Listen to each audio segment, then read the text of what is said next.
Hello everyone, welcome back. Production management में आज के लेक्चर्स में हम डिस्कस करेंगे डिस्पैचिंग। क्या मतलब होता है डिस्पैचिंग का, ये समझेंगे। मीनिंग एंड डेफिनेशंस, उसके बाद फंक्शंस ऑफ डिस्पैचिंग। ठीक है, so let's cover.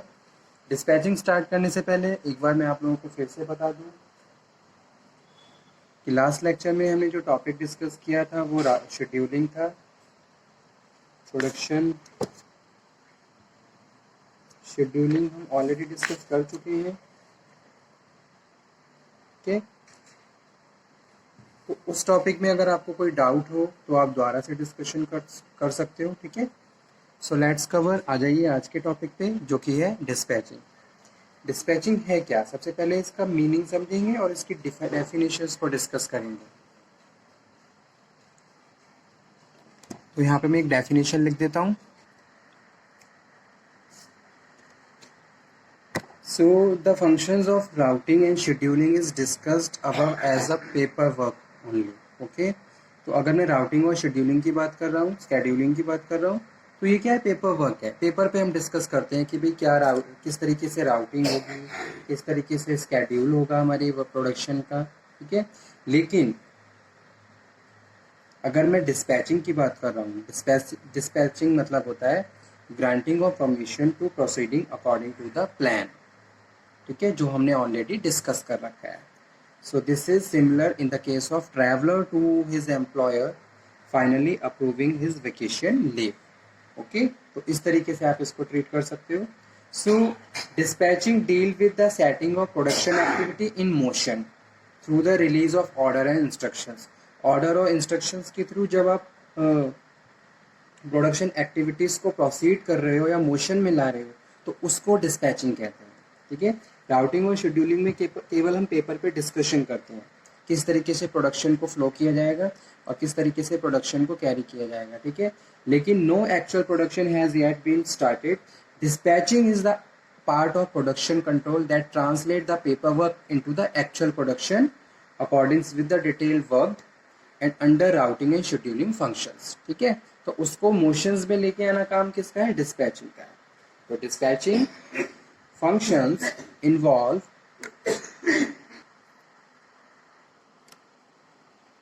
dispatching functions involve the actual granting of permission to the process according to plan which already discussed. Okay, dispatching involve the meeting of schedules by proper utilization of machines. तो मैं dispatching की बात कर रहा हूँ, तो dispatching involve meeting of schedules, जो भी आपने शेड्यूल्स बनाया है, और proper utilisation of machines, work place, material, workers, design by the routing, जो राउटिंग के थ्रू आपने डिज़ाइन करा है। ठीक है, अब शेड्यूलिंग और राउटिंग का यहाँ पे ये मतलब है कि भी प्रोडक्शन की अलग अलग एक्टिविटीज़ होती हैं, प्रोडक्शन में अलग अलग मटीरियल्स होते हैं, प्रोडक्शन में अलग अलग रिसोर्सेज होते हैं, मशीन्स होती हैं, कब किसको किस तरीके से यूज़ करना है, ये राउटिंग का पार्ट है। ठीक है, और उनका क्या अरेंजमेंट होगा वो क्या है, स्केड्यूलिंग है। जैसे कि production step by step proceed होता है, ऐसा नहीं है आप कभी भी किसी भी स्टेप को फॉलो कर लो।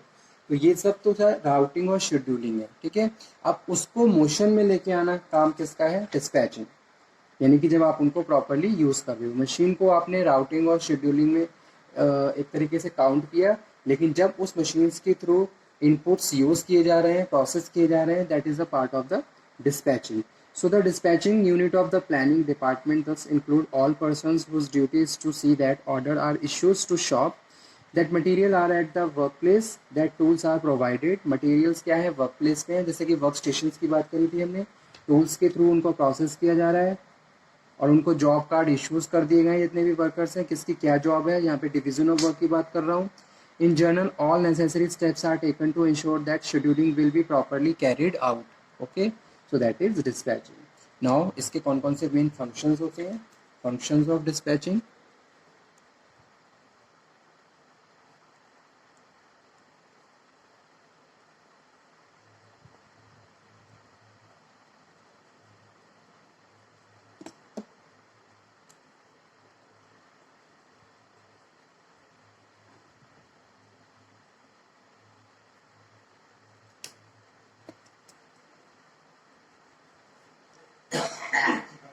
तो फर्स्ट फंक्शन है issue of move orders.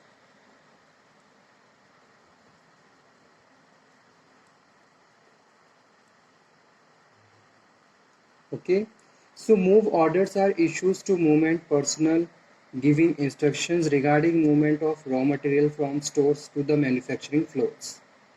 Store से मैन्युफैक्चरिंग फ्लोर्स में जो ऑर्डर्स मटेरियल्स आ रहा है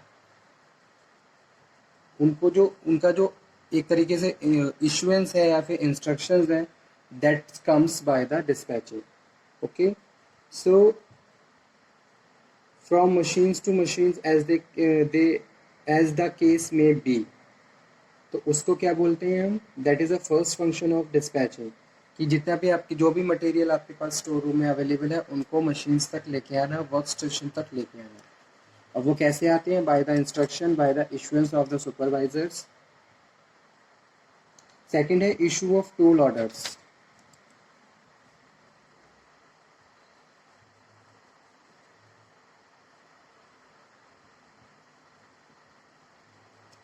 These are issues to the tool department to collect and make ready tools, jigs and the fixtures of advance of the time at which the operations will commence. जो operations के time पे चाहिए हों. तो जैसे tool box होता है या फिर तो जो टूल डिपार्टमेंट्स होता है वहाँ से आप इशू करवाते हो. Issue of job orders. ठीक है, फिर आप क्या करोगे? वर्कर्स को जॉब कार्ड असाइन कर दोगे कि भी कौन क्या टास्क पूरा करेगा, कौन किस मशीन पे काम करेगा. तो ये थर्ड फंक्शन है डिस्पैचिंग का. जैसे कि आपके पास 50 लोग हैं, 50 लोगों को आपने डिवीज़न ऑफ वर्क कर दिया, डिवाइड कर दिया काम, उनके जॉब कार्ड उनको असाइन कर दिए. ठीक है, that is also functions of dispatching. तो मटेरियल को स्टोर रूम से लेके आना, ठीक है, टूल्स इशू करना और जॉब डिफाइन करना.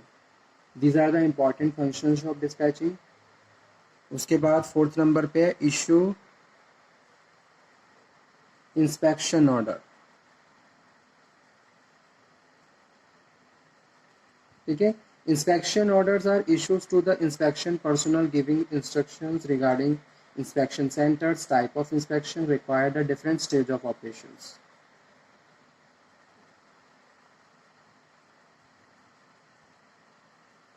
फिफ्थ नंबर पे है issue of store order. Store orders. ठीक है, these orders are issued to the store to supply the raw material against the proper authorizations.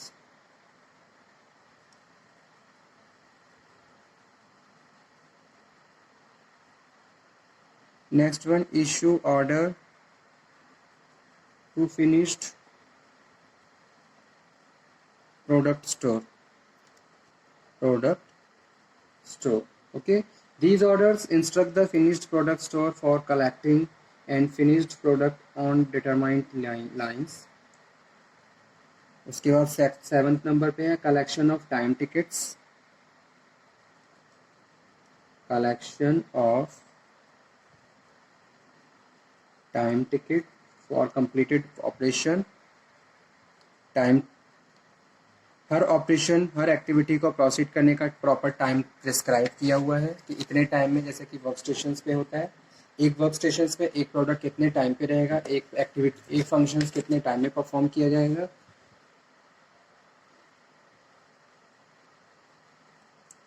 और लास्ट है रिकॉर्डिंग एंड रिपोर्टिंग. ठीक है, recording and reporting idle time of machines and operators. Okay, so these are the functions of dispatching. Now types of dispatching.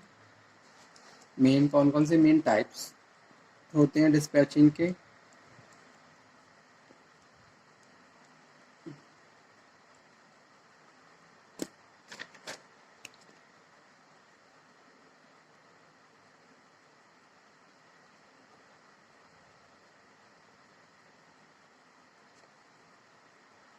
Centralised dispatching. इसमें दो types होते हैं. एक तो सेंट्रलाइज्ड डिस्पैचिंग होता है,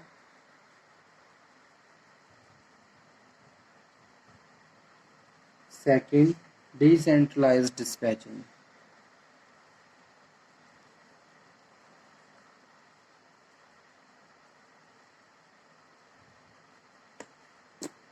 Centralized dispatching refers to the instructions issued from the central dispatching sections directly to the machine shops in details. Foremen are required to implement them. ठीक है. Centralized dispatching refers to the instructions issued from the central dispatching section directly to the machine shops in detail. Foremen are required to implement them. तो जो foremen होते हैं वो उन्हें implement करते हैं. जैसे कि कोई नई मशीन आपने इंस्टॉल करी है तो डायरेक्टली वहाँ से आपको इंस्ट्रक्शन मिल रहे हैं. Decentralized dispatching means the issue of order instruction to the workforce by the individual foreman. जो foreman क्या कर रहा है, वर्कर्स को इंस्ट्रक्शन दे रहा है और making under them him. So no central instructions are issues. तो इस तरीके से दो टाइप्स होते हैं डिस्पैचिंग के, एक तो सेंट्रलाइज और दूसरा डिसेंट्रलाइज्ड. ठीक है. सेंट्रलाइज मतलब कि भाई centralized dispatching refers to the instructions issued from the central dispatching sections directly to the machine shops in detail. Okay कि भाई कोई नई मशीन आप इंस्टॉल कर रहे हो तो उसको किस तरीके से ऑपरेट करना है, कितनी पावर सप्लाई चाहिए, किस तरीके से इंस्ट्रक्शंस, उनकी वर्कर्स की ट्रेनिंग कैसे करवानी होगी, वर्कर्स को कैसे अवेयर करना होगा. और डिसेंट्रलाइज मतलब फोरमैन अगेन वर्कर्स को डिस्कस कर रहा है, not the directly from the central point, तो उसको डिसेंट्रलाइज डिस्पैचिंग कर दें. But no form of dispatching is followed in strict sense. A mix of two is generally followed by the most of the industries. In this form, orders are issued to foremen from the central office, and foremen are free to determine the sequence with their sections. तो generally ऐसा ही होता है कि भाई जो workers हैं और जो मेन है सेंट्रल पॉइंट है वहाँ से ऑर्डर इंस्ट्रक्शंस वर्कर्स तक पहुँच जाते हैं. फोरमैन क्या रहते हैं, फ्री रहते हैं इन सब चीज़ों से. जनरली ऐसा ही देखा जाता है. So this type of dispatching minimizes red tapeism, avoid delay, and dispense with the elaborate reporting. This is more flexible. इसका बस ये फ़ायदा रहता है कि भाई डिले नहीं है. अब ऐसा नहीं है फोरमैन अगर बिजी है तो वर्कर्स उनका वेट कर रहे हैं. डायरेक्टली कम्युनिकेशन है तो उससे क्या है, वर्किंग एफिशिएंसी और ज़्यादा बढ़ जाती है, फ्लेक्सिबिलिटी रहती है. कोई चेंजेस एक्सेप्ट करना है तो उस चेंज को ईजिली एक्सेप्ट किया जा सकता है. ठीक है. तो इस तरीके से आज का टॉपिक हमारा फिनिश हो चुका है डिस्पैचिंग का. कोई डाउट, कोई क्वेरी हो तो आप दोबारा से डिस्कशन कर सकते हो. ठीक है. नेक्स्ट लेक्चर में हम लोग फिर से मिलेंगे, फिर से बात करेंगे प्रोडक्शन मैनेजमेंट के एक नए टॉपिक पे. तब तक आप ये पढ़िए और कोई टॉपिक समझ में नहीं आए तो आप दोबारा डिस्कशन कर सकते हो. और हमेशा मोटिवेट रहिए. Stay healthy, stay motivated. Thank you very much.